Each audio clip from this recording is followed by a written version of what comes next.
What's up, everybody? This is Master Ian Gamer, and we just got the official reveal of the next upcoming new hero. Yes, Space Ranger, or as we now officially know her name to be, Juno. She will properly be releasing with Season 12, but a playtest for this new hero will be starting tomorrow, July 19th, and in this little teaser video, we got our first look at not only the new hero in-game, but also all her abilities. So, I'm gonna go ahead and run through this little gameplay trailer of the brand new hero, and talk about what we actually see happening here. So the trailer itself starts off with Juno's pod coming down in Dorado. She flies right on out, and immediately we get this sort of light, airy vibe to the hero, I think is the only way to really put it. Everything throughout this video, all of her abilities, all her movement, the sound effects, everything feels very light and airy, which I guess makes sense for a hero with little gravity, you could say. Everything she does feels very floaty, which is an interesting direction for a hero.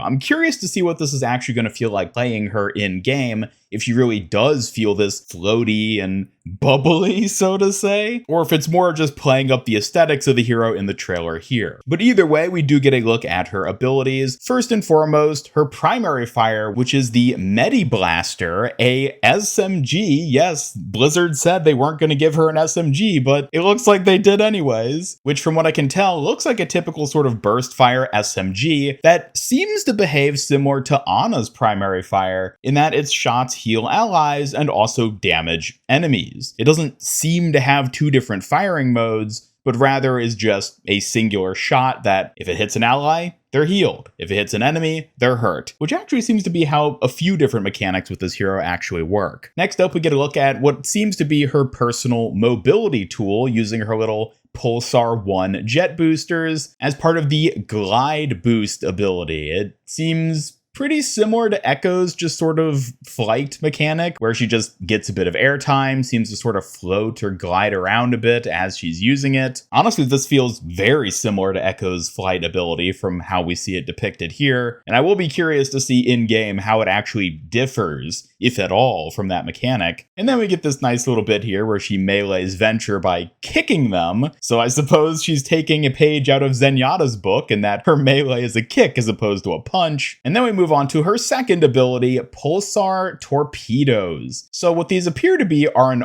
auto-targeting, auto-lock-on sort of like rocket pod type thing, which again targets both allies and enemies, and then deals damage to enemies, but heals allies. That seems to be how it works based on what we see here, which definitely suggests a sort of simplistic kit and playstyle overall, if you ask me. If it is as straight up simple as it's just an auto-locking mechanic, I'm kind of curious to see how people end up receiving this. People have talked a lot about auto-seeking, rockets and weapons and stuff for Overwatch, and of course Symmetra back in the day had a sort of auto-locking primary fire. So I'm curious to see how this ends up getting received, if it is an ability that just sort of auto-locks onto targets. Especially one that can focus on both allies and enemies. I don't know, yeah, I guess we'll see the amount of actual damage and healing it gives out, cooldown and everything like that. But moving on to her third ability then, we have the Hyper Ring. Yes, the highly teased speed boost mechanic that we've known about for a while, technically at this point, where she fires out a speed ring. And yes, this is just a vertical standing speed ring, like what you would find in like a racing game, so to say, where it seems like once her or her teammates move through it, they get a speed boost. Yeah, pretty simple, pretty clear cut. We even see her getting what looks to be a potential super jump while under the effects of the speed ring, as we see her and her allies jumping up onto the bridge here. So again, we don't know the exact details of the mechanics for this. We don't know the numbers for the cooldown or the exact effects of speed boost, but it does look like some sort of speed boost ability with a super jump tied to it. And then last of all, we get a look at her ultimate ability, which is indeed an orbital ray, firing down a big space laser, which doesn't do damage, to be fair, but seems to just give a whole host of other buffs and effects. The laser itself does seem to walk forward, as we can see it actually moving across this second point of Midtown here as the teams are fighting. And based on the colors of the laser itself, it seems like it's probably going to be a hybrid of healing and damage boost, since you have the yellow and the blue. Although we really just see the heroes sort of running in and dominating the enemy by shooting them and punching them and whatnot. So we don't have like a very clear-cut idea of what exactly is happening here. But my guess here is that the Ray is giving out a sort of AoE healing and damage boost, and then it just sort of like moves forward gradually, so you can sort of push up into the enemy team and sort of walk with the laser while gaining all of those effects. An interesting ultimate, and definitely one that leans more into an offensive side of ultimates as opposed to something more defensive like Zenyatta's or Lucio's, and one which I am very eager to try out, to say the least. Again, the trial for Juno begins tomorrow, July 19th, and yes, I will indeed be streaming it as soon as the trial goes live, because I am very eager to get to try her out. Now, as I was editing this video, Blizzard went ahead and released the sort of abilities overview for Juno on their official X account. Here we can see the weapons and ultimate along with the abilities, so I just wanted to run through the info we have here as well real quick. First up, for weapons and ultimate, she has the Medi Blaster primary fire,